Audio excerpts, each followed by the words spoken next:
अभि, कसा आहेस बाळा? किती दिवसांनी आवाज ऐकते रे तुझा. कसा आहेस तू? कशी आहे शमिका? शमिकाची काळजी घेतोस ना नीट? आम्ही ठीक होत आहे. घरी कसे आहेत सगळे? बाबा, आजी, चंदू. अगं मी परवा फोन करत होतो, कुणीच उचलला नाही. सगळे कुठे गेला होता? हॉस्पिटलमध्ये. का? काय झालंय आई? आई सगळं ठीक आहे ना? नाही अरे, माधुरीचं रुटीन चेकअप असतं ना, त्यासाठी. म्हणजे मी, बाबा आणि विपुल गेलो होतो तिच्या बरोबर, आणि आजी देवळात गेली होती. ओके. माधुरी कशी आहे? बरी आहे. माझं बाळ कसं दिसेल, कसं असेल याच विचारात रंगून गेले रे. आई तू खरं सांगतेस ना? काही प्रॉब्लेम तर नाहीये ना? तू कशी आहेस? आणि नाही, काही प्रॉब्लेम नाही. मी बरी आहे. तू कसा आहेस? शमिकाची काळजी घेतोयस ना नीट? अभि, रात्र खूप झाली आहे. जेवलात का रे तुम्ही दोघं? आम्ही ठीक होत आई. बघ मी परत करतो फोन. आता ठेवतो. ओके? काळजी घे. हो.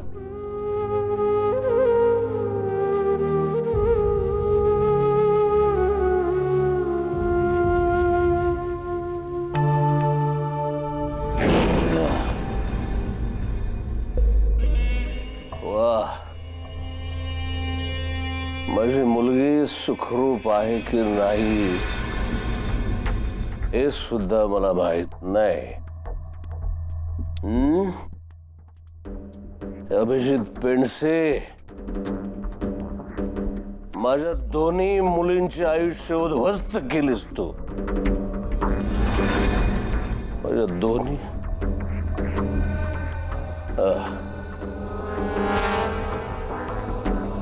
शमिकाचा विचार माझ्या डोक्यामध्ये आला ना की मला धड नीट बसवत सुद्धा नाहीये, आणि मला काही काम करण्याची इच्छा उरत नाही अशा वेळेला. माझं डोकं त्या अभिजितने. पास आता नका ना पिऊ अजून. अंकल, प्रिया बरोबर बोलते. आणि काय सतत दारू पिऊन स्वतःची वाट लावण्यापेक्षा अभिजित आणि शमिका कुठे असेल, त्यांना कसं शोधता येईल याचा विचार करूया ना. आणि काय विचार करायला डोकं ताळ्यावर असायला हवं. अंकल, मी तुम्हाला परवा फोन केला होता. तुम्ही कुठे गेला होता घाईघाईत? मी गेलो होतो तळेगावला गेलो होतो त्यांना शोधायला. संपूर्ण जंगलामध्ये मी यांना शोधण्यासाठी पिंजून काढलं जंगल, पण मला दोघे कुठे सापडले नाहीये. ते फोन करणारी पोरं सुद्धा होती माझ्यासोबत. शेवटी त्या जंगलाच्या एका टोकापर्यंत जाऊन पाहिलं, पण मला अभिजित आणि शमिका कुठे नाही सापडले. ठीक आहे ना अंकल, ती पोरं खोटं थोडीच बोलत असतील. अंकल, मी एक काम करतो. मी स्वतः तिकडे जातो, बघतो काय होतंय का. आणि या एरियाची चांगलीच माहिती आहे मला. पण प्लीज तुम्ही टेन्शन घेऊ नका. हां, I handle everything. Jay. Yes uncle. Jay यार, थँक्यू व्हेरी मच यार. अरे अंकल, थँक्स कशाबद्दल? मी समजू शकतो अंकल. आपली घरातील माणसं आपल्याला सोडून जाताना खूप त्रास होतो. थँक्स तर मला तुम्हाला म्हटलं पाहिजे अंकल. तुमच्यामुळे मला अभिजितला त्रास देण्याची सुवर्ण संधी लाभली आहे. फक्त आता मला लवकरात लवकर पुढच्या प्लॅनचाही विचार केला पाहिजे.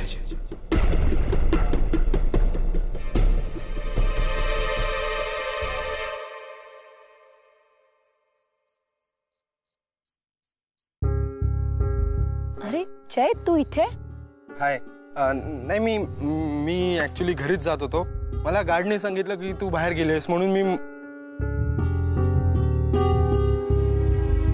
अशी तुझी खूप आठवण आली म्हणून आलो. जय हे अशू, मला तुला फक्त एवढंच म्हणायचं आहे की तुला जे काही टेन्शन्स असतील ना ते तू प्लीज शेअर कर. मला नाही बघवत ग तुला त्रास झालेला. मी तुला म्हणत नाही की मी तुझ्या प्रत्येक प्रॉब्लेम्सला सोल्युशन देईन, पण ते म्हणतात ना की मनातलं शेअर केल्याने मन हलकं होतं, रिलॅक्स वाटतं. नाही रे जय, जोपर्यंत अभि आणि शमिका परिचित नाहीत ना तोपर्यंत मला रिलॅक्स कसं वाटू शकतं. अशू, मी तुला म्हणून सांगतो, कारण कोणालाच माझ्या या गोष्टीवर विश्वास बसणार नाही. माझं आणि अभिजितचं एरवी कितीही भांडण असलं ना तरी आमच्या भांडणामुळे शमिकाला त्रास व्हावा असं मला कधीच वाटणार नाही. ती बिचारी कुठे असेल, काय खात असेल, काय पित असेल, ती इतकी सोफिस्टिकेटेड घरातली आहे. ते बस मला एवढंच वाटतं की आमचे डिफरन्सेस एका साईडला आणि अभिजित आणि शमिकाने लवकरात लवकर घरी यावं. हो रे, मलाही तेच वाटतंय. हो ना? पण ती प्रिया आहे ना, या प्रियामुळे सगळं झालंय. डॅड अभिला कधीच एक्सेप्ट करणार नाहीत. आय नो, पण असं लांब राहून तरी काय उपयोग आहे ना. अंकलचा राग अजून वाढत जाणार आणि त्यामुळे अभिजित आणि शमिकाला घरी येता येणार. त्यापेक्षा एकदाच काय ते या आणि तू त्यांना का नाही करत फोन? आय मीन तू असशील ना त्यांच्या टच मध्ये? नाही रे, अभिच्या मोबाईलला नेटवर्कच नाहीये. अच्छा, आता ट्राय कर ना. देवाचं नाव घे आणि ट्राय कर. आणि हा फोन लागला तर प्लीज त्यांना कन्व्हिन्स कर, यात त्यांचाच फायदा आहे.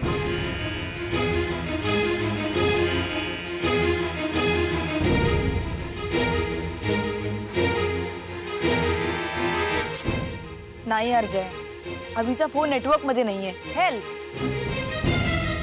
नेटवर्क नाहीये, इतका प्रॉब्लेम आहे? कुठे गेले आहेत ते? म्हणजे तू त्यांना इतकी मदत केली आहेस तर त्यांनी आता तुला सांगितलं असेल ना? ते कुठे गेलेत यापेक्षा ते कसे आहेत, सुखरूप आहेत की नाही हे महत्वाचं आहे. राईट.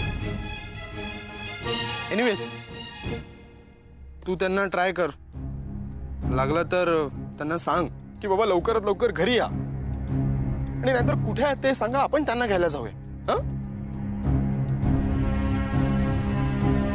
अशू, आता तुला बरं वाटतंय का?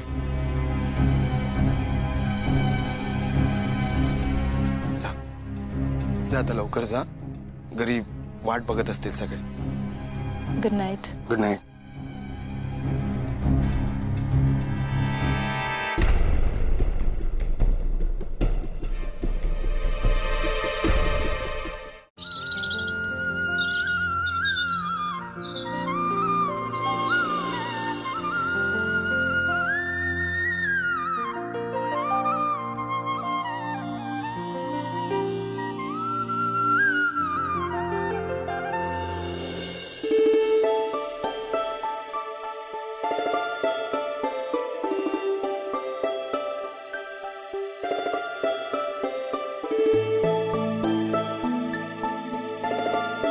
अभि, चहा.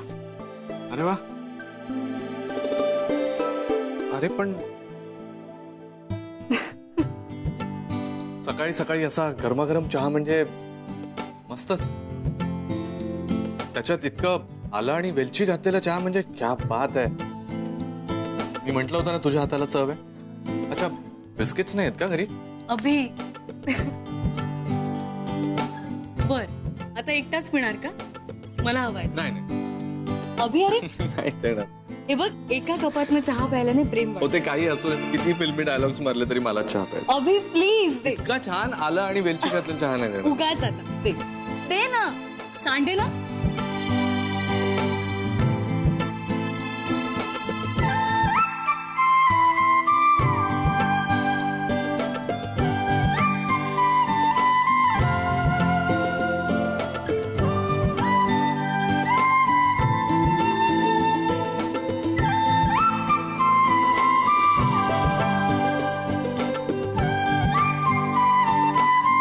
पैशांचं काय करायचंय?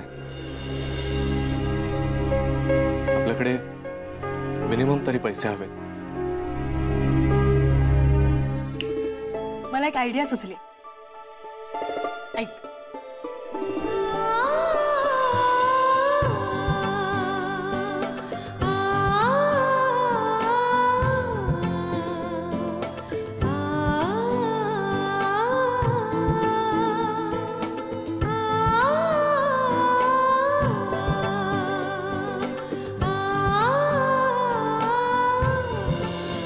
आवडली ना? चल आपण मार्केटमध्ये जाऊया. हो, पण मार्केटमध्ये जाण्याच्या आधी चेहऱ्याचा काहीतरी कर. आता काय बाबा, सेलिब्रिटी झालाय तुम्ही. तुमचा चेहरा कोणी ओळखतं आणि 5 लाखासाठी घेऊन जातो तुम्हाला. अभि, त्यामुळे चेहरा कव्हर कर. ओके? चल. अभि,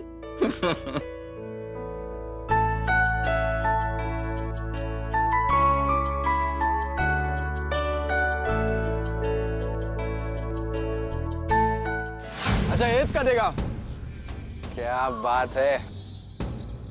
आणि तुम्हीच का ते स्मार्ट आणि डॅशिंग पोर, हा, ज्याने त्या मुलीला शोधून काढलं होतं? क्या बात है. अच्छा, अंकल म्हणत होते की इथं जवळपास कुठेतरी जंगल आहे. ते नसणार तिथे गेलेले. तिथे कुणीच जात नाही. हो का? पण आपल्याला जायचंय ना. चला.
आपण सांगितलं होतं इथं कुणीच येणार नाही, कोणच दिसणार नाही साहेब.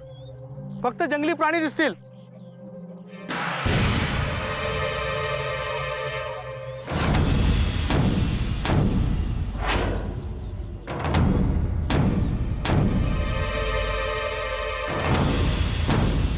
जंगलातले प्राणी सुद्धा पॅकेज फूड खातात वाटतं.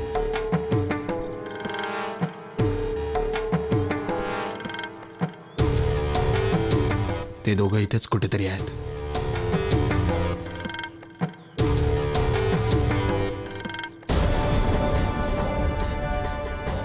हो.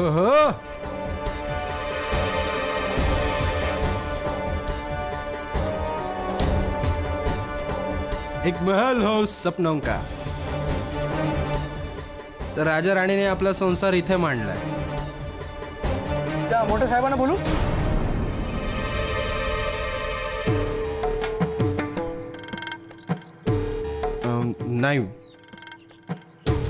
नाही, तुम्हाला पैसे पाहिजे आहेत ना? तुम्हाला जितके पाहिजे तितके पैसे मी दे.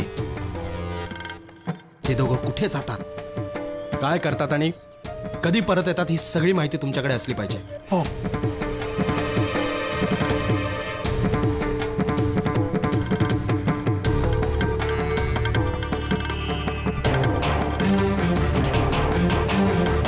शमिका, अभिजित, मला माहिती आहे मी आता हे मिस्टर राजांना सांगितलं तर तुम्ही पुन्हा पळून जाण्याचा नवा मार्ग शोधाल आणि तेच मला नको आहे. यावेळी मी अशी सेटिंग लावेन की तुम्ही किती हुशारी दाखवलीत ना तरी जागच्या जागी तडफडत राहाल. यावेळी माझ्या हातून नाही निसटू शकणार तुम्ही.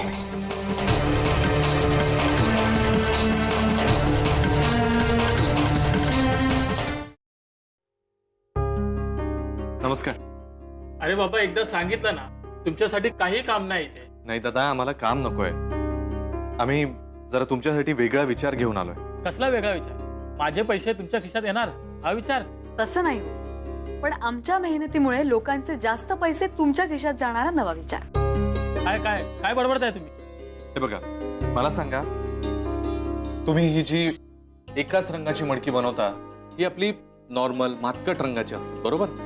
आणि आम्ही जर ही मडकी छान रंगात नक्षी वगैरे काढून जरा सजवून वगैरे तुम्हाला दिली तर लोक त्याचा वापर फक्त पाणी साठवण्यापेक्षा वेगळ्या कारणांसाठी पण करतील ना. म्हणजे दिवाणखान्यात ठेवतील, सजावटीच्या वस्तूंमध्ये ठेवतील, पैसे साठवायला ठेवतील किंवा अजूनही बरंच काही. आणि जसं जसं मडक्यांच्या वापराचं कारण बदलेल तसं तसं तुम्ही त्यांचे दरही वाढवू शकता ना. हा, तुम्ही एकदा विचार करून बघा दादा. मला असं वाटतं या डिझायनर मडक्यांच्या जोरावर ना तुम्ही तालुक्यातले सगळ्यात मोठे मडकेवाले व्हा. आणि हो, आमचाही थोडासा फायदा, कारण आम्हाला त्याचा मोबदला हवा असणार. आणि हा, म्हणजे हे जर आम्ही तालुक्यातल्या मडकेवाल्यांना सांगितलं तर ती लोकही आम्हाला कामाला ठेवू शकतील ना. आणि आम्ही पण हो म्हणू त्यांना. मग काय फायदा त्यांचा होईल, तुमचं तर काहीच नाही. हो, मंजूर आहे.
चला, जेवढी झाली तेवढी तरी देऊन येतो. म्हणजे पैसे मिळाले तर पुढचे 2 दिवस तरी निघतील.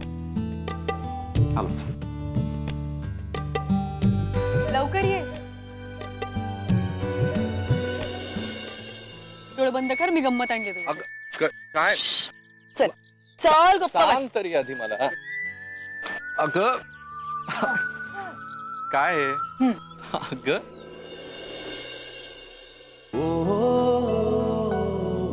छान आहे ना?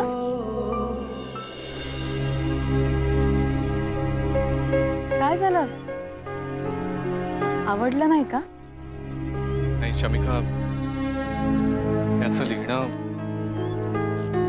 म्हणजे आधीच लोक आपला शोध घेत आहेत आणि त्याच्यात हे दिसलं म्हणजे. अभि, असं काही नाहीये रे. आता एवढ्या आतमध्ये कोणी येतं का? Don't worry. ओके, आज दिवाळी दसरा. Very good. आता मी तुझ्यासाठी खूप छान खायला बनवू शकते. बघूया.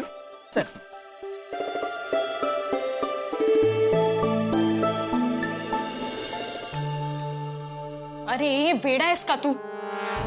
जेव्हा तुला माहिती होतं की ती दोघं तिथेच होती तर स्वतःचं डोकं वापरायची काय गरज होती? कारण तुला डोकं नाहीये, ते रिकाम आहे. प्रत्येक गोष्टीत रिॲक्ट झालाच पाहिजे का? जरा विचार करायला शिक ना. ज्या दिवशी विचार करायला शिकशील ना त्या दिवशी तुझ्या हालचाली कमी होतील आणि डोकं चालायला लागेल. शिकार करताना वाघ कधी पण तबा धरून बसतो. सावज पळून जाणार नाही याची खात्री करतो आणि मगच हल्ला करतो. वाघाचं काय जातंय तबा धरून बसायला? त्याला काही फिलिंग्स नाहीये. मला आहेत, कळलं. आणि मला अजिबात वेट करता येत नाही.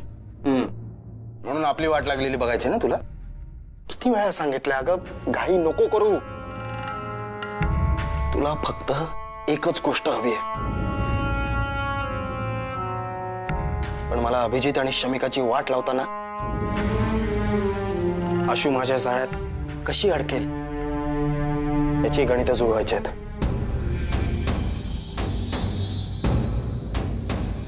आणि मला एकाच दगडात 3 पक्षी मारायला फार आवडतं. अभिजित, शमिका आणि आशू.